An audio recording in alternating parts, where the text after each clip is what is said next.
श्री स्वामी समर्थ। आजचा हा व्हिडिओ तुमच्या आयुष्यातील सर्वात महत्त्वाचा आणि चमत्कारी व्हिडिओ ठरू शकतो, कारण आज आपण अशा एका विषयावर बोलणार आहोत ज्या एका चुकीमुळे तुमच्या वर्षानुवर्षाची भक्ती, तुमचे उपवास आणि तुमचं पुण्य एका झटक्यात नष्ट होऊ शकतो। होय, तुम्ही अगदी बरोबर ऐकलं। कॅलेंडर उघडताच यंदा प्रत्येक घराघरात, प्रत्येक मंदिरात आणि प्रत्येक भाविकाच्या मनात एकच प्रचंड गोंधळ निर्माण झालाय। कॅलेंडरमध्ये एकच एकादशीसाठी दोन वेगवेगळ्या तारीख दिल्या आहेत।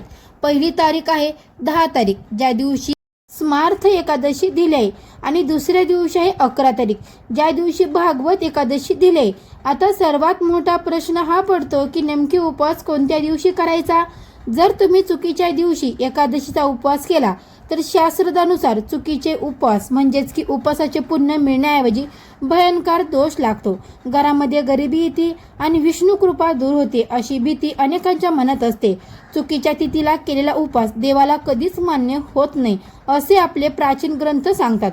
पण मंडळींनो, आजच्या व्हिडिओमध्ये केवळ तारखेचा गोंधळ दूर करणार नाही, तर तुमच्या संपूर्ण आयुष्याला विठ्ठलाची कृपेने समृद्धी करणारा हा व्हिडिओ ठरणार आहे। या व्हिडिओमध्ये सांगितलेले रहस्यमय उपाय आणि नियम जर तुम्ही अचूकपणे पाळले तर तुमच्या कुटुंबावर विठ्ठल माऊलीची अखंड कृपा राहील, यात मात्र शंका नाही। त्यामुळे व्हिडिओचा एकही सेकंद मिस करू नका, कारण अर्धवट माहिती नेहमीच घातक ठरते। आता वेळ वाया न घालवता आपण थेट आपल्या मूळ विषयाकडे वळूत आणि जाणून घेऊया की या दोन्ही दिवसामागे नेमकं काय रहस्य दडलं आहे। हिंदू धर्मात एकादशीच्या व्रताला सर्व व्रतामध्ये ज्येष्ठ आणि महाव्रत मानले गेले। असे म्हटले जाते की जो मनुष्य पूर्ण निष्ठेने एकादशीचे व्रत करतो त्याच्या 7 पिढ्यांचा उद्धार होतो। परंतु जेव्हा कॅलेंडरमध्ये 2 तारखा येतात तेव्हा सामान्य माणसाची बुद्धी चक्रावून जाते। स्मार्त आणि भागवत या दोन्ही शब्दामागे नक्की काय शास्त्र लपलं आहे हे समजून घेणं देखील खूप गरजेचं आहे। स्मार्त म्हणजेच लोक संसारी आहेत, जे गृहस्थान आश्रमात राहून कुटुंबाचा गाडा चालवत आहे, आणि भागवत किंवा वैष्णव म्हणजेच जे वारकरी संप्रदायाचे आहेत, साधू संत आहेत, हे जे संपूर्णपणे भगवंताच्या भक्तीत लीन आहेत। पण सर्वात प्रभावी उपाय आणि त्या तिथीचे गणित अजून बाकी आहे, जे मी तुम्हाला पुढे सांगणारच आहे। त्यापूर्वी एकादशीच्या दिवशी भगवंताला प्रसन्न करण्यासाठी आणि आपल्या घरातील इडापिडा दूर करण्यासाठी जे अत्यंत दुर्मिळ उपाय शास्त्रात सांगितले आहेत ते आपण आजच्या व्हिडिओमध्ये समजून घेणार आहोत। या उपायाशिवाय तुमची एकादशी पूर्ण होऊ शकत नाही।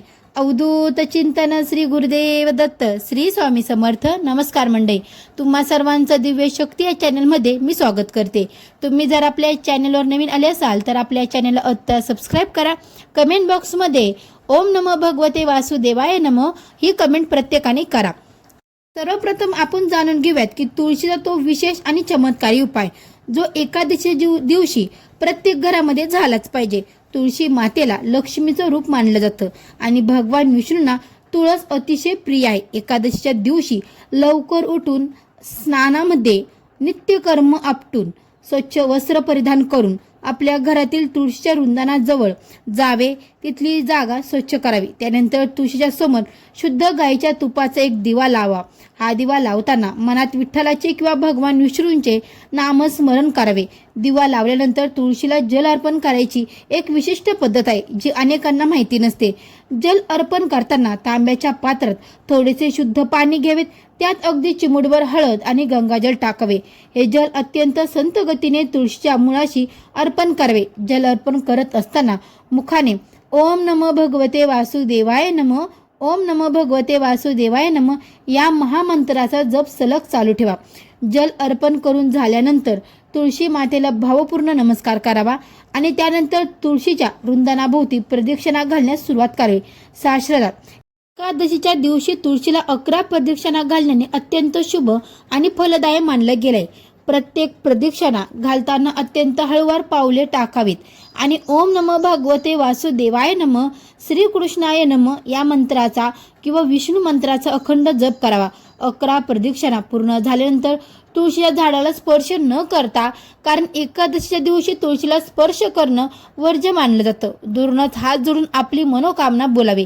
तुमच्या मनात जी काय इच्छा असेल, मग ती नोकरीबद्दल असो, व्यवसायातील असो, प्रगतीतील असो, मुलांच्या शिक्षणाबद्दल असो किंवा घरातील आजारपणाबद्दल असो, ती संपूर्ण श्रद्धा ठेवून तुळशी मातेसमोर बोलून दाखवा। दाखवावी. हा उपाय केवळ एकादशीला करून सोडून देऊ नका.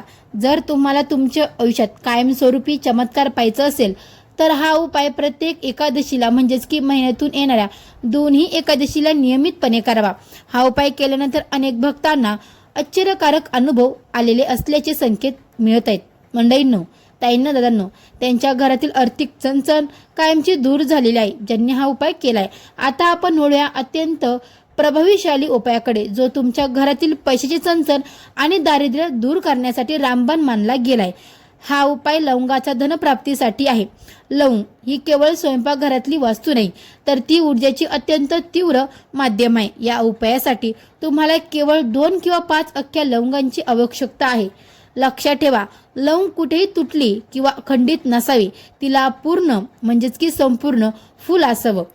हा उपाय तुम्हाला एकादशीच्या दिवशी संध्याकाळी म्हणजेच की ही सांजाच्या मुहूर्तावर करायचं आहे. संध्याकाळी जेव्हा घरातले दिवे लागतात तेव्हा देवघरासमोर बसावं.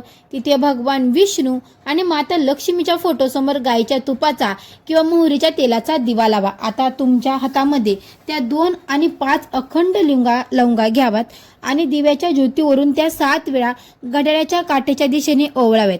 ओवळत असताना मनात लक्ष्मी नारायण नम, ओम लक्ष्मी नारायण नम, ओम लक्ष्मी नारायण नम या मंत्राचा जप करावा. त्यानंतर त्या लवंगा अत्यंत आदराने आणि मनोभावे देवाच्या दिव्यासमोर किंवा माता लक्ष्मीच्या चरणी अर्पण करावेत.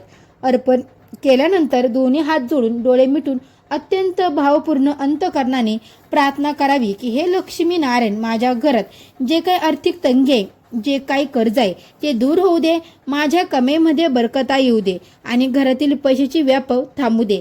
प्रार्थना झाल्यानंतर रातभर लवंग तशी देवापाशी राहू द्या. दुसऱ्या दिवशी सकाळी म्हणजेच की सकाळी तुमचं जे काय काम वगैरे आवरल्याच्या नंतर म्हणजेच की स्नान वगैरे झाल्याच्या नंतर ते लवंग तिथून उचलून एका लाल रंगाच्या कपड्यात किंवा कागदात गुंडाळून म्हणजे एखादी छोटीशी पोटली तयार करा. तुमच्या घरातील तिजोरीत पैशाच्या कपाटात किंवा पर्समध्ये ठेवून द्या. हा उपाय तुमच्या घरातील धन आकर्षित करण्याचं काम करतो. पण मंडळींनो, ताईंनो, दादांनो, सर्वात प्रभावी उपाय तर अजून पुढे बाकी आहे, जो तुमच्या आयुष्याला एक वेगळी दिशा देईल. आता आपण भगवान विष्णूंच्या विशेष कृपा प्राप्तीचा उपाय पाहणार आहोत. एकादशीच्या दिवशी भगवान विष्णूंना पिवळ्या रंगाच्या वस्तू अर्पण करणं महापुण्याचं मानलं जातं. या दिवशी देवघरात विष्णूंच्या मूर्तीला किंवा फोटोला पिवळ्या रंगाची फुलं जसे की गेंड्याची फुले किंवा पिवळे गुलाब अर्पण करावेत. पिवळे फूल अर्पण केल्यानंतर विष्णू सहस्रनामाचं पठण करावे. जर तुम्हाला विष्णू सहस्रनाम वाचता येत नसेल तर मोबाईलवर तुम्ही लावू शकता. त्याचबरोबर शांतपणे तुम्ही ऐकावे. ओम नमो भगवते वासुदेवाय नमः या मंत्राचा तुळशीच्या माळेवर किमान 108 वेळा जप करावा. जप पूर्ण झाल्यानंतर देवाला प्रार्थना करावी की माझ्याकडून न कळत झालेल्या सर्व पापांचा क्षमा कर आणि तुझ्या भक्तीचा मार्ग मला दाखव. या उपायाने मानवाला मानसिक शांतता लाभते आणि भाग्याचा उदय होतो. त्याचप्रमाणे जर तुमच्या डोक्यावर कर्जाचा डोंगर असेल, आर्थिक अडचण काही केल्यास सुटत नसेल तर एकादशी दिवशी एक विशेष दानधर्म करण्याचा उपाय शास्त्रात दिला आहे. घरातील देवघरामध्ये सकाळी एका छोट्या तांब्याच्या किंवा पितळाच्या पात्रात छोटेसे का होईना म्हणजे थोडेसे की अख्खे धान्य घ्या, जसे की तांदूळ किंवा गहू भरून ठेवावे. त्यावर 1 रुपयाचं नाणं ठेवावं आणि देवाला नमस्कार करावा. दिवसभर ते धान्य देवापाशी राहू द्यावं. यानंतर दुपारच्या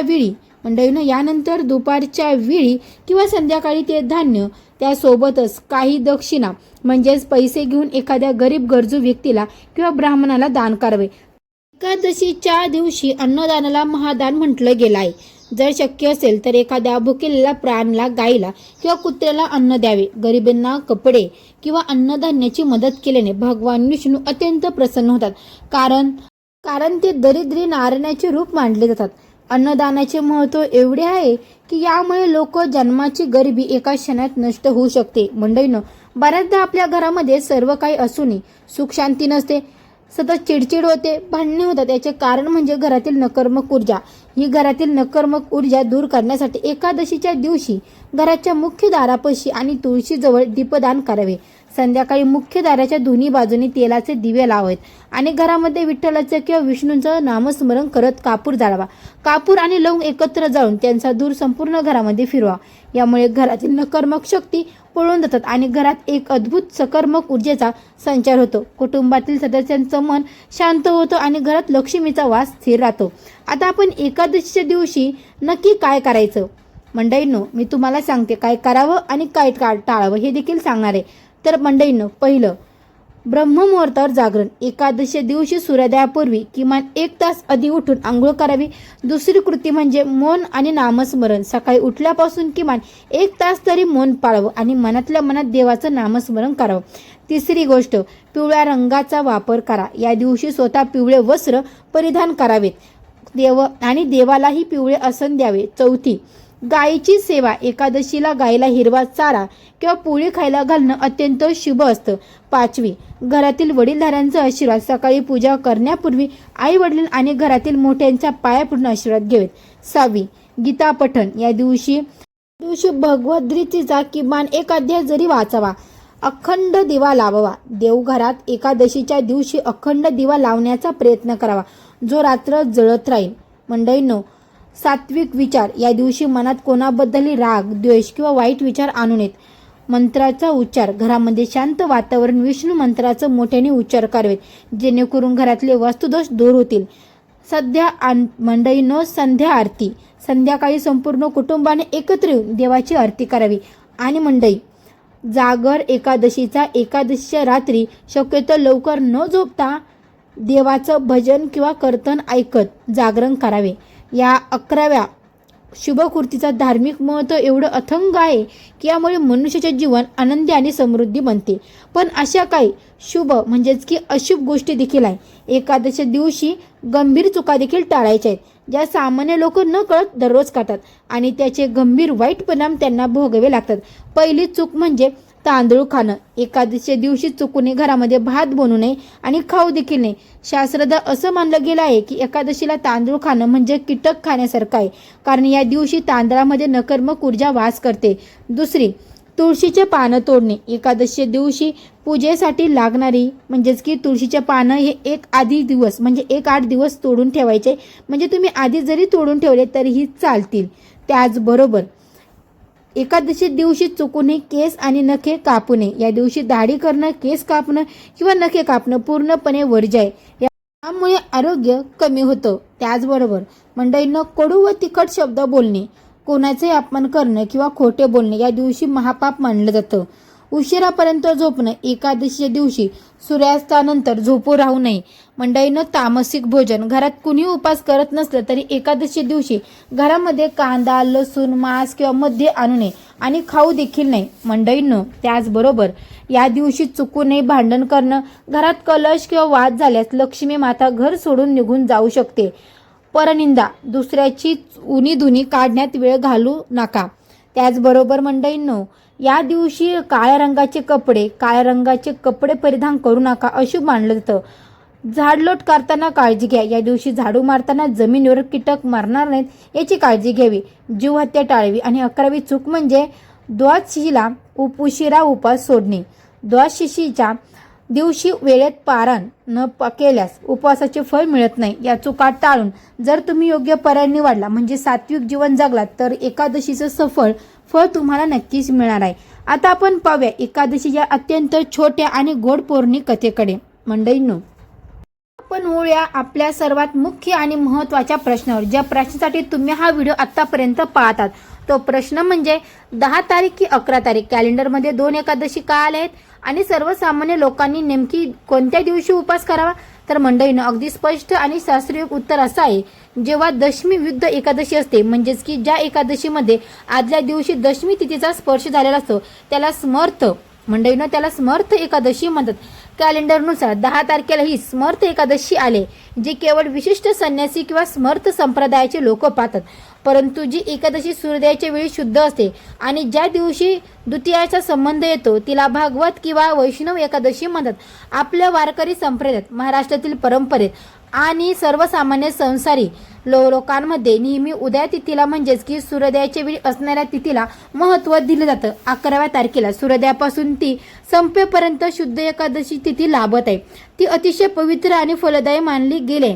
म्हणूनच सर्वसामान्य लोकांनी, ग्रहस्थानी श्रमी लोकांनी, महिलांनी आणि वारकरी बांधवांनी नक्की 11 तारखेलाच एकादशीचा मुख्य उपवास करावा. मंडळींनो, हाच दिवस सर्वसामान्य लोकांसाठी 100% शास्त्रयुक्त, योग्य आणि अचूक आहे. 10 तारखेला उपवास करण्याची गरज सर्वसामान्य कुटुंबांना नसते. त्यामुळे मनातील सर्व शंका, सर्व भीती काढून टाका आणि 11 तारखेला अत्यंत आनंदाने, श्रद्धेने भगवान विष्णूचा आणि माऊलीचा उपवास पकडा. हे लक्ष्मी नारायण, हे विठ्ठल माऊली, जो कोणी भक्त हा व्हिडिओ पाहत आहे त्यांच्या घरातील सर्व संकटे दूर कर, त्यांच्या सर्व आर्थिक अडचणी मिटून टाक, त्यांच्या घरात सुख, शांती, समृद्धी आणि उत्तम आरोग्य लाभू दे, हीच तुझ्या चरणी नतमस्तक होऊन प्रार्थना आहे. मंडळींनो, तुमच्या एका शेअरमुळे हजारो लोकांचे मनातले गोंधळ दूर होऊ शकतात. त्यांना योग्य मार्ग मिळू शकतो, ज्यामुळे तुम्हालाही पुण्याचे फळ मिळेल. म्हणूनच हा व्हिडिओ तुमच्या नातेवाईकांना, मित्रांना नक्की शेअर करा. आणि हा व्हिडिओ जर तुम्हाला आवडला असेल तर मनापासून लाईक करा आणि चॅनलला सबस्क्राईब करायला मात्र विसरू नका. बेल आयकॉनला सुद्धा क्लिक करा, म्हणजे जेव्हा कधी मी नवीन व्हिडिओ अपलोड करेल त्याचं सर्वात अगोदर नोटिफिकेशन तुम्हाला पडेल आणि तुम्ही एकही व्हिडिओ मिस करणार नाही. चला तर मंडळी, भेटू अशाच एका नवीन व्हिडिओमध्ये. तोपर्यंत सर्व मंडळींना श्री स्वामी समर्थ, गुरुदेव दत्त.